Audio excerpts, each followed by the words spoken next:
Hey everyone, it's Jill, and today we're going to talk about how to use the sticky note to improve your formative assessment in the music classroom. As you probably know, formative assessment is just the process of using data from one lesson to inform your instruction for the next.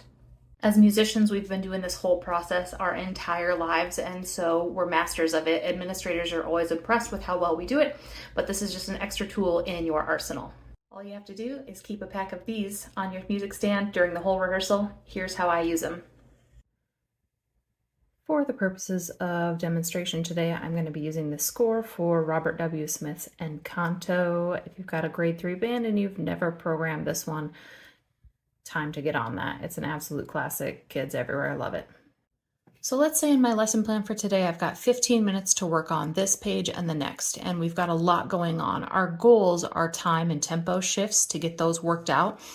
And we have a lot. We have on our jump to the coda, we have a molto ritardando. We have multiple time changes at 111, 12, and 13. We've got a tempo change there at 111. On the next page, there's a following ritardando and then another tempo change into presto at the 3/4 time change. So that's the only thing we can afford to work on today is time and tempo.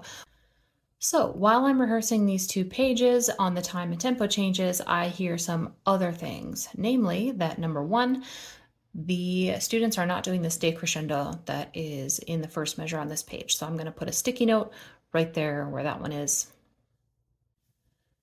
Number two, they are not doing the staccato articulations in 111, 112, 113. So we're going to have to touch on that at some point. So I'm going to put a marker right on that first staccato that happens there.